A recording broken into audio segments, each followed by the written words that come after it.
we are back. Me, Mr. Buonocore, Mr. Garcia, are back with the board game news of the week as of April 15th, 2021. Let's get started here. There's an expansion coming for Marvel Villainous. So Marvel Villainous, which is not compatible with Disney Villainous, now has its own expansion. The first Marvel Villainous came with, I think, 3 bad guys. There was Thanos. For the life of me, I can't remember the other 2. It might have been 4. It's possible there were 4. Thanos, Killmonger, Hela, I think. Right. And Ultron? I don't remember. But yes, that does sound right. There might have been 4. Well, now there are 2 more coming where we have Loki. Oh, yeah. And... let's see, and Madam Mask and MODOK. Oh, I guess there's 3 in there. That's kind of weirdly written. Yeah, 2 to 3 players. So it's what's Loki. the difference between the games, if I may ask? Because I played Villainous. I never played Disney Villainous. I never played Marvel. It's not that they're not different. They're pretty much the exact same game. It's just that they're not compatible. Like power levels and things, and yeah, there's a few things that are slightly different, so they don't necessarily work together. Oh, okay. I remember why. Because you're playing against a single good guy deck. Okay. Like the Avengers. So you're playing against the Avengers. You can't mix that with Marvel really the same way.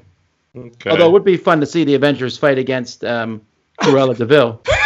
That would be awesome. She's like, I'm going to steal your dogs. Iron Man's like, no, you're not. Boom. Movie's over. Well, you love that mixing and matching world stuff, Tom. Well, I'm not upset that they're not doing that. In fact, if you think about it, Villainous doesn't actually mix and match the worlds anyway. Each player is playing in their own world. The good cards played on you come from your world. Which is why I think the Marvel one makes more sense, because you can mess with each other in the same universe. It's a little more less of a logical leap, and I like that. Cool. All right, next we have from Renegade and Oni Games, Agretsuko Work/Rage Balance. Agretsuko. Is that?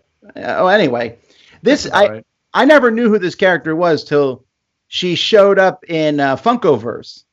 So I went and looked up, and apparently she is someone who gets really angry while at the office, and then does heavy metal on the side, something to that effect. That sounds great. The game sounds like it has nothing to do with that theme at all. I do like the tagline, work, rage, balance. Now I understand what it means. Very cool. Otherwise, don't know about it. Was that something you dealt with when you were on Wall Street? Absolutely. Oh my gosh, yes. Work, rage, balance. Yes, indeed.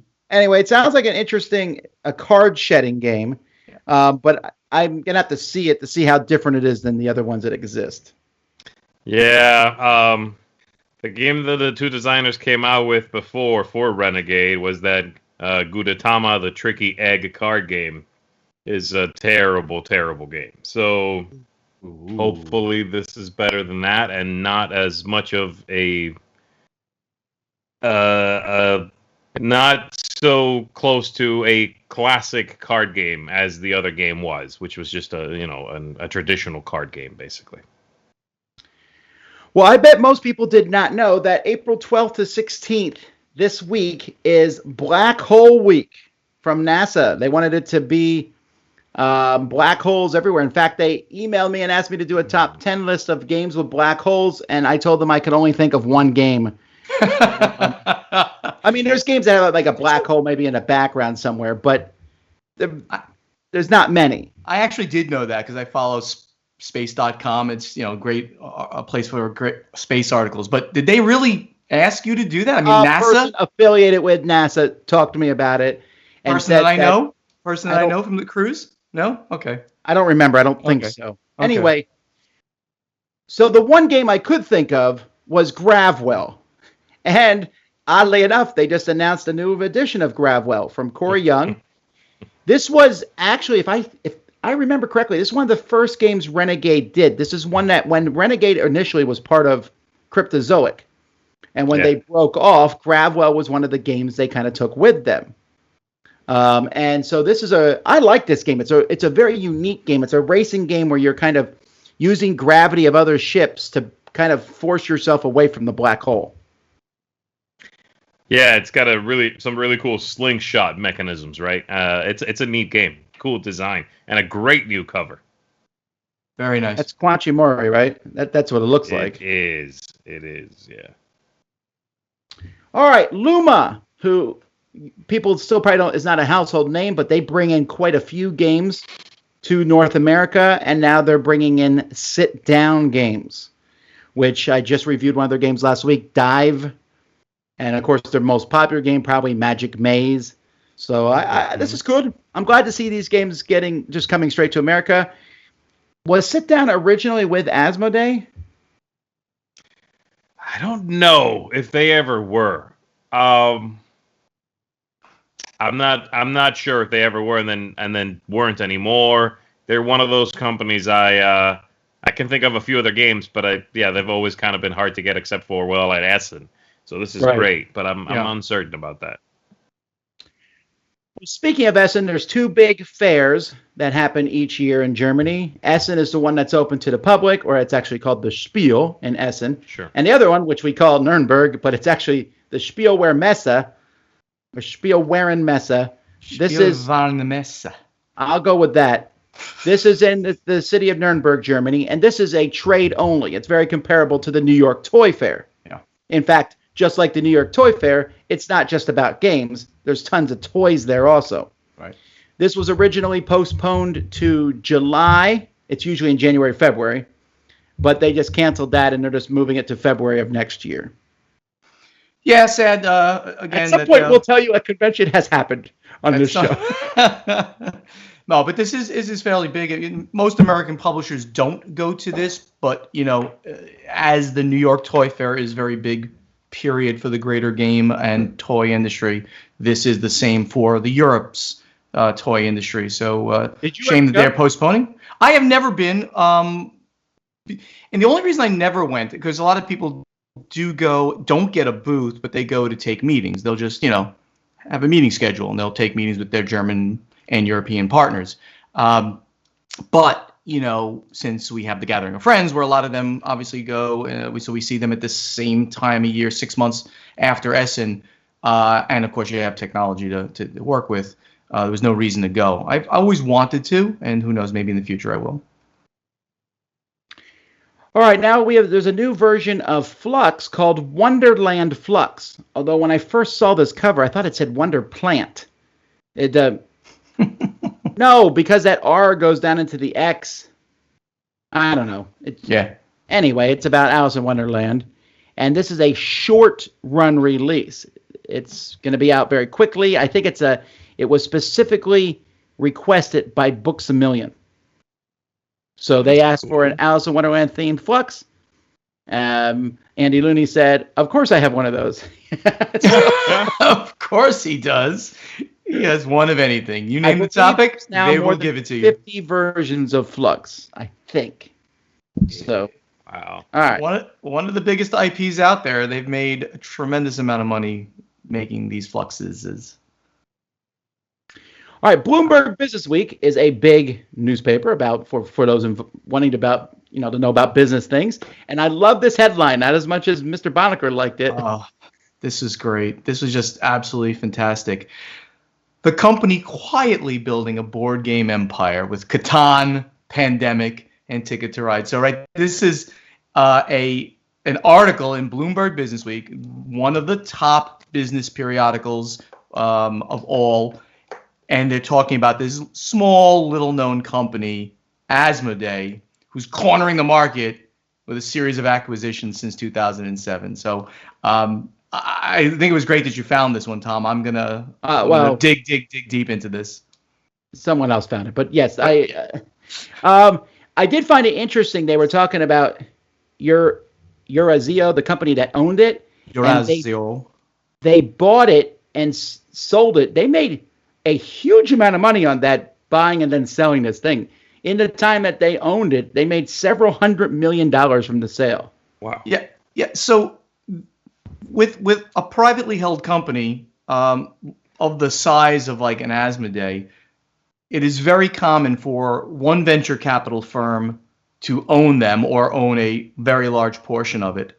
And then after a more or less predetermined amount of time, 3 to 5 years, they sell that company to another venture capital firm, usually of a larger size. And that's exactly what happened with Asmodee. I thought that it was sold fairly quickly. It was even less than a 3-year ownership. Maybe it's around 3 years.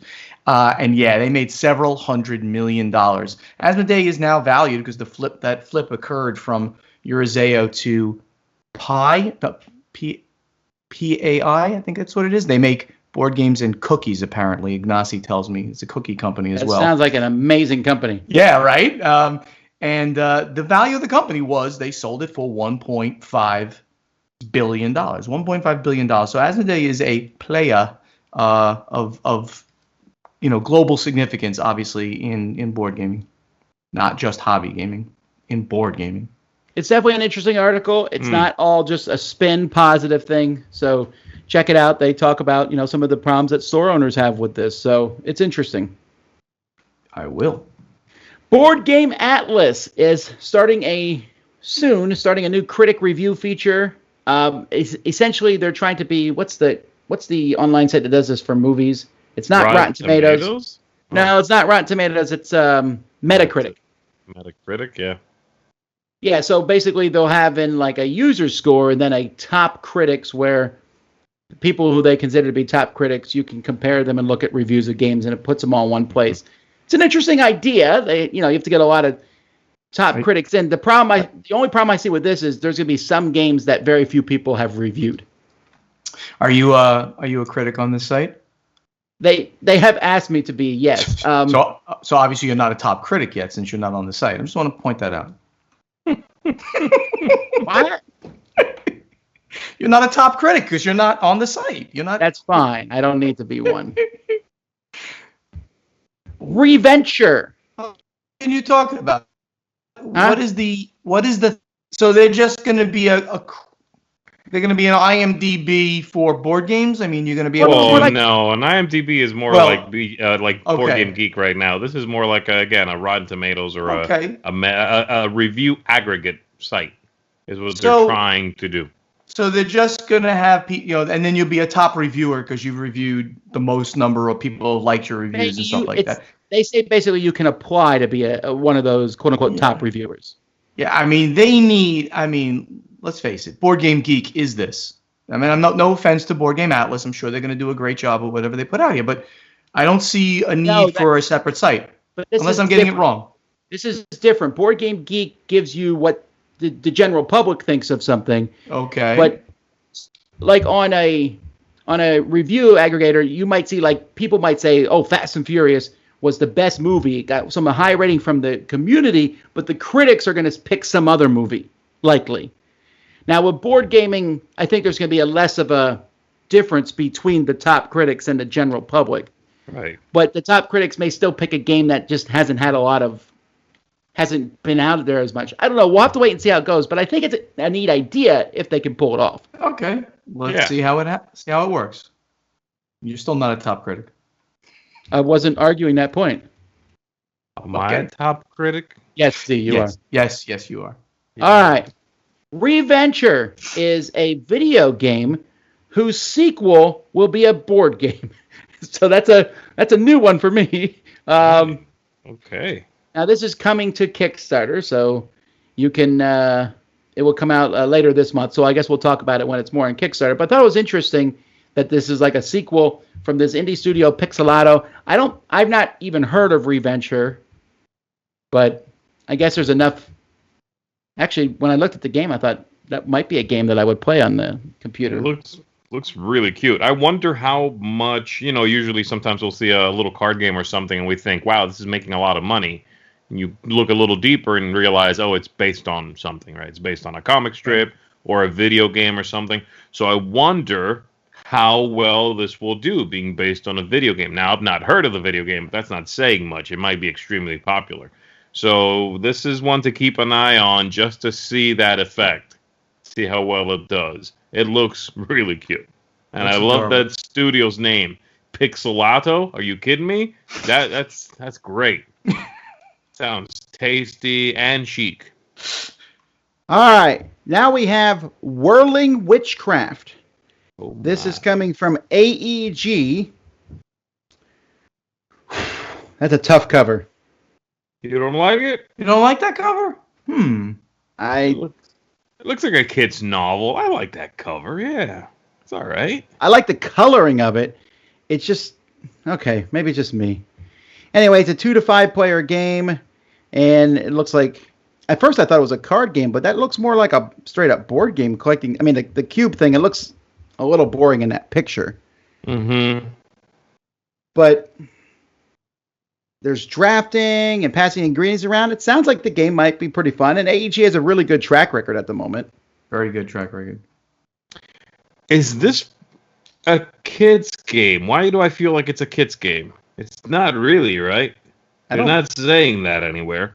I don't know why you thought it was a kid's game. It looks like a kid's cover, I think is why. You know, you're saying you don't like the cover, and I do like it, but I think it's putting me in a mind space that this is a children's thing. All right. And I think that's my disconnect there. It just looks like a kid's thing, but then I look at the game and I go, oh, this is boring for kids. Well, it's not for kids. I'm making that assumption. But, you know, there's a mismatch there. It's not unattractive, but it really looks like a cover for a kid's book, doesn't it? I mean... Sure. I'm digging the cauldrons. They're like pop-up cardboard cauldrons. I love that's true. I like that, yes. That's really neat. I think this is going to actually, just based on the look and where, I think this it's going to be a fun thing. All right, so Matt Leacock, who's the designer of Pandemic, has been doing multiple interviews around the internet and giving out more information on his upcoming game, Daybreak. He's co-designing this with Matteo Menapace, Passe. I'm not sure how to pronounce his last name. But this is based on, climate control and global warming and things like that. He says it was originally designed and then became Pandemic Legacy. And then he went back and is starting it over again.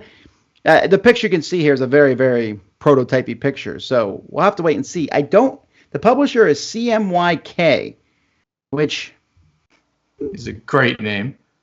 It's Colors in Printing. CMYK is the publisher that made Wavelength.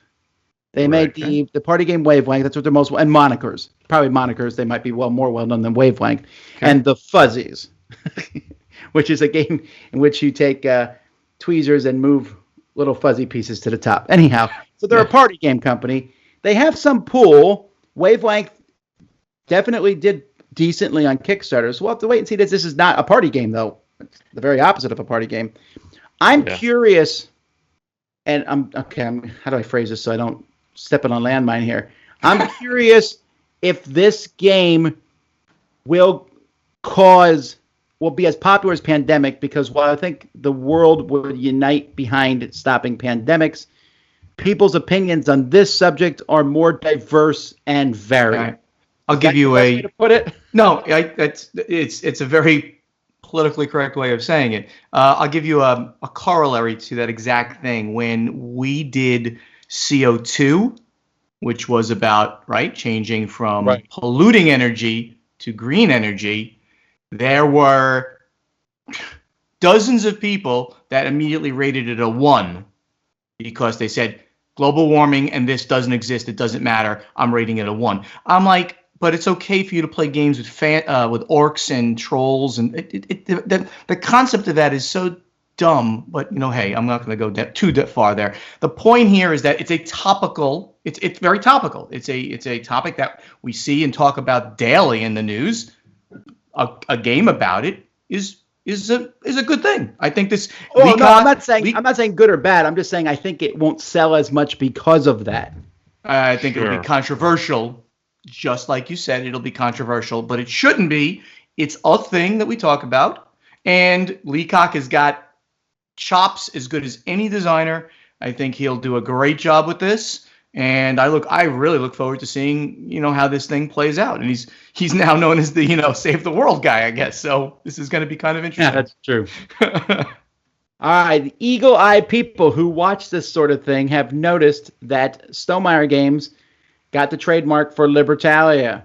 I don't know who's checking these things, but that's good news. I like Libertalia a lot. Love to see a reprint of it. It's interesting that you would even trademark the name Libertalia if you're just moving it over to another company after rights change. That's uncommon that you'd have to go trademark the name unless they're doing some other crazy things with it. But sure, Libertalia is a nice game. I have it. I haven't played it in years, but interesting.